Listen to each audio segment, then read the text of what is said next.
Bonjour et bienvenue à cette session d'assistance en ligne sur les produits donc 750C Ciel Compta, Ciel Gestion et Ciel Gestion Intégrale.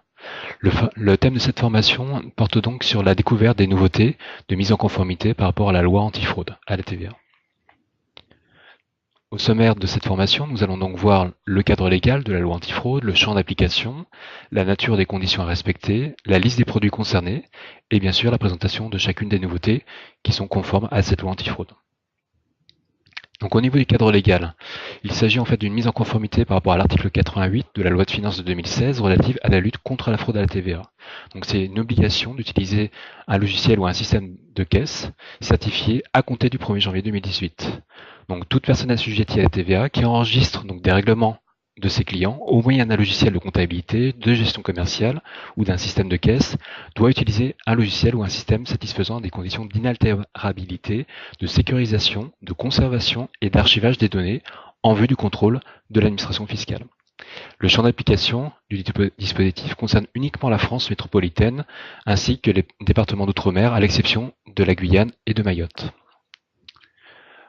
Au niveau du champ d'application, donc les personnes concernées, donc ce sont toutes les personnes physiques ou morales, de droit privé ou de public, qui enregistrent elles-mêmes les règlements de leurs clients, y compris ceux dont toute une partie des opérations réalisées sont exonérées de TVA, ou qui relèvent du régime de franchise en base de TVA.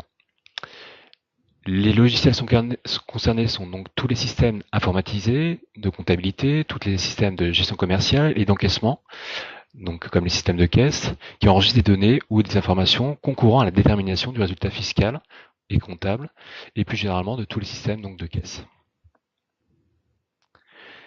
4 conditions sont à respecter par rapport à ce cadre de la loi antifraude. Le premier critère concerne l'inaltérabilité. Donc les données d'origine relatives au règlement doivent être enregistrées dans les logiciels et doivent être non modifiables. Pour respecter la condition d'inaltérabilité, l'intégrité des données doit être garantie par tout procédé technique fiable. Deuxième condition de sécurisation. Le logiciel de comptabilité ou de gestion ou le système de caisse doit sécuriser les données d'origine, les données de modification enregistrées et les données permettant la production de pièces commerciales, de pièces comptables. Les données doivent être donc sécurisées par tout procédé technique fiable, tel que la signature numérique des données, devant permettre donc de restituer ces données dans l'état d'origine. Troisième condition, donc de conservation. Toutes les données doivent être conservées, ainsi que les données cumulatives et récapitulatives pour les systèmes de caisse. La conservation peut se faire en ligne ou dans une archive. Dernier critère, donc les conditions d'archivage. L'archivage est obligatoire au maximum annuel, permet de figer donc les données et de donner une date certaine aux documents archivés. Les archives doivent être conservées dans le système lui-même ou en dehors du système lorsqu'il y a une procédure de purge. Pour les systèmes de caisse, les données cumulatives et récapitulatives doivent être conservées dans le même système. Donc au niveau des produits concernés, donc vous avez maintenant une version 3 de 750C Ciel, la version 25 de Ciel Compta en version abonnement ou licence. Pour la version évolution, donc on est en version 18, mono réseau, abonnement et licence. Même chose au niveau de la gestion commerciale, donc 25 pour les versions millésime en abonnement licence, version 18 en gamme évolution, mono réseau, abonnement et licence. Et pour les produits de la gamme gestion intégrale, on est donc en version 12.0.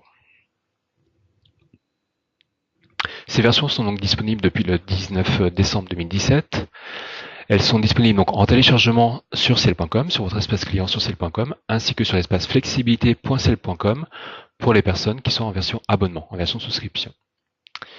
Pour les versions souscription, justement, la mise à jour est automatique et elle a été échelonnée donc entre le 20 décembre et le 5 janvier 2018. Par rapport aux prérequis et aux étapes d'installation, donc je vais vous montrer en fait une fiche documentaire dans notre base de connaissances, donc une fiche qui porte le numéro KB 78418. Je vais vous montrer ce document.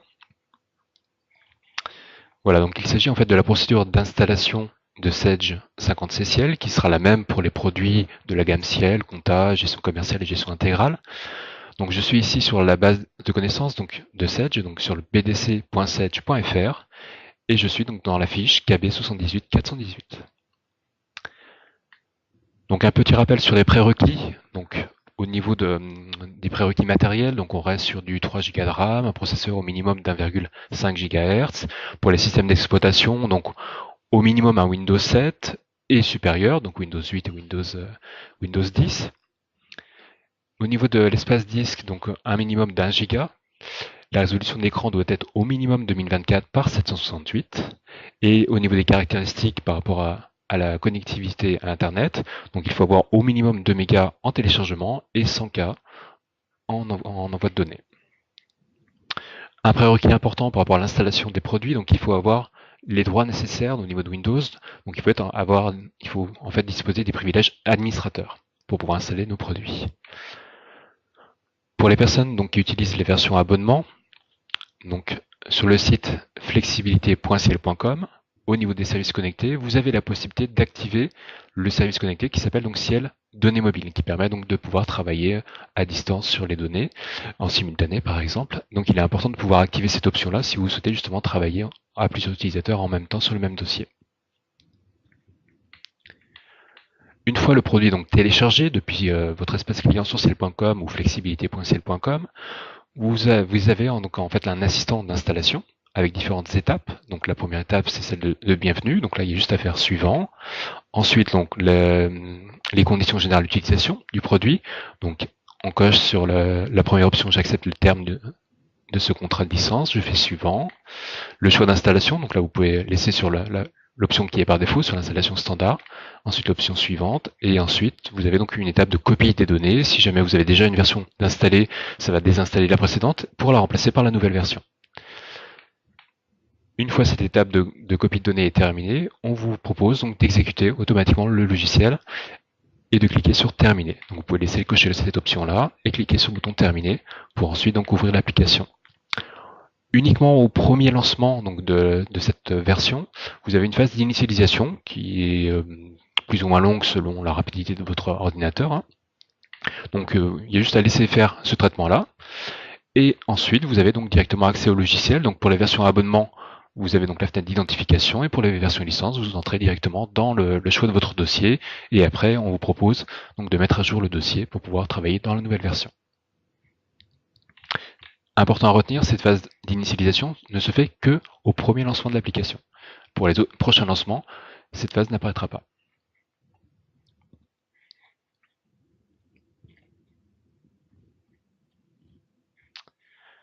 Donc voilà un exemple de fiche présent dans notre base de connaissances, donc sur les prérequis et les étapes d'installation.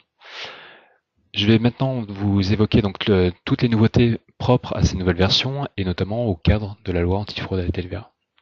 Donc la première option, la première nouveauté est disponible uniquement dans les produits de la gamme 750. Donc il s'agit de l'assistant de contrepassation d'une écriture validée.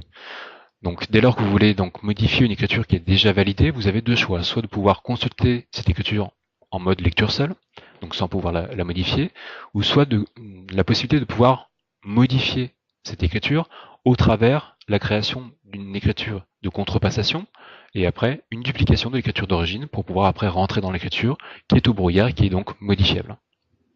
Donc c'est ce que vous indique ici l'assistant. Donc il vous indique comme quoi l'écriture numéro temps a été validée, elle n'est donc pas modifiable. Toutefois, si vous avez besoin de la modifier, vous devez la contrepasser, puis la dupliquer. Nous proposons de gérer l'ensemble de ce processus via le bouton modifier. Donc c'est-à-dire concrètement, il y aura deux mouvements qui vont être créés, le premier mouvement de contrepassation et le second qui sera une duplication de l'écriture d'origine et qui sera donc au brouillard. Même principe au niveau de la partie facturation, donc toujours dans 750 Ciel, donc l'assistant d'annulation d'une facture client validée. Donc une facture client qui est validée, on ne peut pas la modifier, donc on peut soit la consulter en lecture seule, soit générer donc un avoir et dupliquer la facture d'origine pour pouvoir modifier cette facture qui sera elle donc non validée. Donc même principe, dès lors que vous allez ouvrir une facture qui est déjà validée, l'assistant vous propose soit de modifier l'écriture, soit de la consulter en mode lecture seule. Si vous cliquez sur modifier, donc vous avez donc la création, donc comme c'est indiqué ici dans la fenêtre inférieure, ici, donc la création de l'avoir numéro temps, qui lui est validé, ce qui va permettre aussi de solder la pièce d'origine, et la création d'une nouvelle pièce commerciale, donc d'une nouvelle facture client, avec donc une nouvelle numérotation, le même code client, les mêmes articles, la date du jour, et après donc vous pouvez apporter les modifications souhaitées à cette pièce qui est donc non validée. Autre nouveauté, donc dans le menu traitement, vérification comptable DGFIP, vous avez donc maintenant le journal d'événements légaux. Donc là, ça concerne tous les produits. tous les produits ciel et 750C.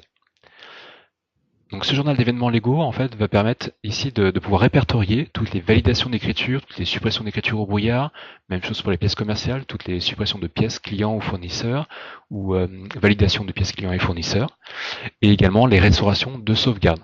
Donc là vous avez ici des exemples d'écriture avec le numéro de l'écriture qui a été supprimé, sa date d'origine, le montant de l'écriture, par qui, quel utilisateur l'a fait, sur quel poste et dans quelle version. Donc ça, c'est pour la validation, les suppressions, même principe. Pour les pièces commerciales, vous avez un peu plus d'informations comme le code client, le nom du client, le montant TTC de la pièce, le hors-taxe et les montants total de TVA. Et le dernier exemple ici est donc une restauration de sauvegarde qui a été faite donc tel jour à telle heure par tel utilisateur sur tel poste. Au niveau de la suppression d'une pièce commerciale, d'une facture client, vous avez également la possibilité d'indiquer une mention, un motif de suppression. Donc ce motif vous permet en fait, quelques mois plus suivants, de savoir pourquoi cet élément a été supprimé, donc de pouvoir justifier en fait cette suppression de facture client. Donc cette saisie n'est pas obligatoire, elle reste facultative. Et si vous saisissez donc un motif de suppression comme une erreur de saisie, elle apparaît donc dans le journal d'événements légaux, dans la colonne complément ici, avec motif de point et le texte qui a été saisi par l'utilisateur. Autre nouveauté concernant la partie télédéclaration de TVA. Donc, pour pouvoir télédéclarer la TVA, il faut impérativement que les écritures de la période soient validées. Si les écritures ne sont pas validées et que vous souhaitez donc télédéclarer votre TVA, vous avez donc un assistant qui vous propose donc qui vérifie en fait si vous n'avez pas d'écritures qui sont brouillard, et si c'est le cas, donc il vous indique comme quoi certaines écritures utilisées pour le calcul de la déclaration de TVA ne sont pas validées. Voulez-vous les valider pour pouvoir télédéclarer la TVA? Donc vous pouvez répondre oui au message et la validation va se faire, et ensuite l'étape de télédéclaration de TVA. Si jamais vous ne faites pas de télédéclaration de TVA, vous le faites en mode ce qu'on appelle EFI, donc vous reportez les montants manuellement sur le site des impôts. Dans ces cas-là, vous avez également un contrôle par rapport aux écritures qui ont déjà été utilisées pour pouvoir générer une déclaration de TVA.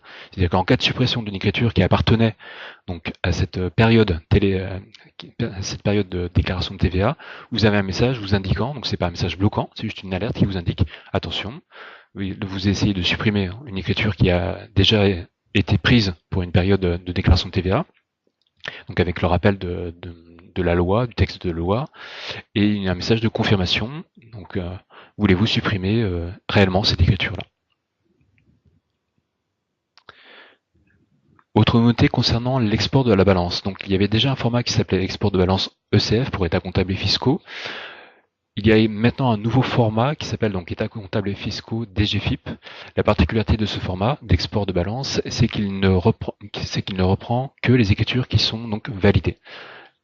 Vous avez ici l'exemple de la partie option dans laquelle on ne peut pas cocher brouillard et simulation, donc c'est uniquement les écritures validées qui seront générées par l'export de cette balance au format ECF DGFIP.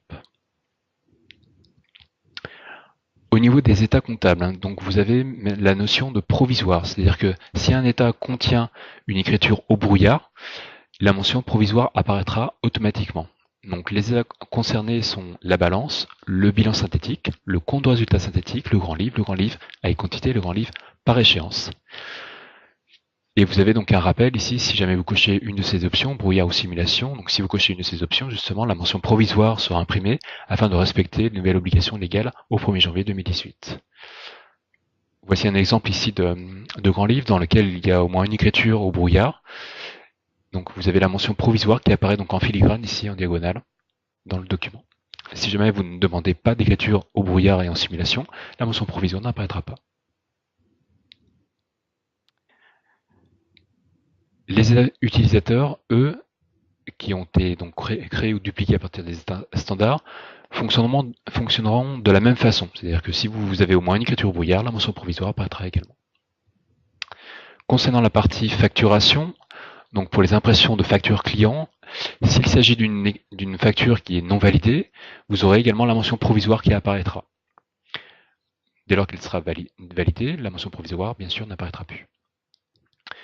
Dès lors que vous faites l'aperçu d'une facture donc, qui est non validée, vous avez donc un message qui vous indique comme quoi cette pièce n'a pas été encore validée, qu'une mention provisoire apparaîtra à l'impression, conformément à la législation, même chose en aperçu ou en génération de PDF.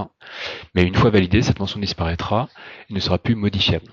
Donc l'assistant vous propose soit de faire l'aperçu avec la mention provisoire, ou alors de valider et après de faire l'aperçu de cette pièce commerciale qui, à ce moment-là, n'aura pas la mention provisoire. Et à droite, donc, vous avez l'exemple d'une facture client ici, avec donc une facture qui est non validée avec la mention provisoire ici, en diagonale. Au niveau de l'archivage des GFIP, donc la sauvegarde des GFIP contient maintenant un nouvel élément, donc une sauvegarde en fait compressée de toutes les données de l'archive de l'année clôturée. C'est une sauvegarde qui porte une signature numérique, donc le format choisi est la norme ASIC. Ce fichier-là donc, peut être réclamé par l'administration en cas de contrôle et ne doit surtout pas être modifié par l'utilisateur, sinon elle perd la signature et cela rend donc le fichier invalide. Donc c'est un traitement qui est automatique lors de la clôture de l'exercice comptable. Le logiciel contient également l'accès à une attestation dite de logiciel certifié loi antifraude. Donc, quand vous allez installer la nouvelle version, vous avez donc ce qu'on appelle une infobulle, donc qui apparaît en bas à droite de l'écran, à côté de l'horloge de Windows, qui vous indique comme quoi il est nécessaire de pouvoir donc imprimer ce document. Sinon, vous pouvez également le faire depuis le menu Traitement, Vérification comptable des GFIP, et vous avez donc l'attestation de logiciel certifié. Il s'agit en fait d'un document PDF que vous allez télécharger et qu'il va falloir donc imprimer, dater et signer. Et c'est un document à conserver, c'est-à-dire que quand vous aurez un contrôle par l'administration, c'est ce document-là qui fera foi et qui vous certifiera comme quoi vous avez un logiciel qui est conforme à la loi antifraude. Donc c'est un document qui sera à conserver précieusement, il y a juste à l'imprimer et à le compléter, à le dater, c'est tout. Il n'y a pas besoin de refaire d'envoi vers Sedge. Sedge a déjà une partie pré-remplie, je vais vous montrer ce que ça donne dans l'application. Donc dans le menu traitement, vous avez donc vérification comptable des GFIP, attestation de logiciel certifié. Donc là, vous arrivez directement sur une page internet avec les différentes étapes à réaliser. Donc le téléchargement du PDF, son impression, la complétion donc, du cadre 2 avec vos informations, la signature et surtout la conservation du document que vous devez faire. Donc je clique sur télécharger pour voir le document. Donc vous avez ici l'attestation avec le premier volet, donc c'est des informations sur l'éditeur, donc les coordonnées de Sedge. Donc toute cette partie est déjà pré-remplie. Vous n'avez juste qu'à renseigner donc votre nom, le nom de votre société, la date d'acquisition de la licence, la date d'installation de cette version, la date du jour et le lieu. Et bien sûr, la signature du représentant légal de l'entreprise. Une fois donc l'attestation demandée, le logiciel vous demande est-ce que vous avez imprimé ce document. Donc si c'est le cas, vous cliquez sur oui, je l'ai imprimé. Dans ces cas-là, l'information bulle que vous avez donc à côté de l'horloge de Windows n'apparaîtra plus. Et si ce n'est pas le cas, vous ne l'avez pas encore fait, donc il faut cliquer sur non plus tard. Donc ce document est très important, il sera vraiment demandé à chaque contrôle, enfin en cas de contrôle. Et si jamais vous n'avez pas ce document-là, vous pouvez être donc soumis à une amende et à des sanctions qui peuvent aller au pénal. Donc voilà pour les nouveautés produits. Je vais faire un petit récap sur les outils donc, qui sont mis à disposition par Sedge. Donc le premier outil important, donc c'est notre base de connaissances, donc sur le site bdc.sedge.fr. Donc si vous n'avez pas encore créé votre compte, je vous invite à le faire en renseignant donc une adresse mail et un mot de passe que vous aurez choisi. Et après, donc, vous avez donc des informations comme la procédure d'installation que je vous ai montré tout à l'heure. Vous avez également ce qu'on appelle les vignettes, comme les vignettes de traitement de fin d'année, de la loi anti-fraude. Donc c'est ce que vous avez ici, dans la partie droite de l'écran. Je vais vous remontrer. Voilà, donc, notre base de connaissances. Donc, ici, donc, vous avez donc tous les traitements importants, comme les traitements de fin d'année, donc tout ce qui concerne la clôture d'exercice, si vous voulez pouvoir saisir sur 2018, par exemple, vos écritures ou vos factures. Différentes informations sur les web assistances également, donc d'autres formations en plus de celles-ci qui sont proposées sur nos produits, et également des informations sur la loi antifraude. Donc là, je vous montre ici l'exemple. Donc En fait, c'est un récapitulatif sur les informations sur ce qu'est la loi antifraude, le périmètre de la loi, la nature des conditions à respecter, donc les 4 conditions importantes. Vous avez également des liens utiles donc vers notre blog Sedge, avec les différentes foires aux questions également sur la loi antifraude, le cadre légal, voilà, et les web séminaires également que nous mettons en place par rapport à la loi antifraude. Autres informations également importantes dans l'aide en ligne du logiciel, donc dans le menu aide du logiciel ou dans l'icône point d'interrogation. Vous avez donc accès à notre plateforme du centre d'aide en ligne sur lequel donc vous pouvez faire nos recherches par mots-clés. Vous avez également des tutoriels, donc des vidéos en fait courtes qui vous expliquent différentes fonctions du produit. Donc ces vidéos sont mises à jour et créées régulièrement, donc je vous invite à les consulter régulièrement. Le fil d'actualité du produit, donc qui vous informe sur les nouveautés à la fois du logiciel, mais également sur les web assistances, sur les nouvelles versions à venir, sur les nouveautés produits.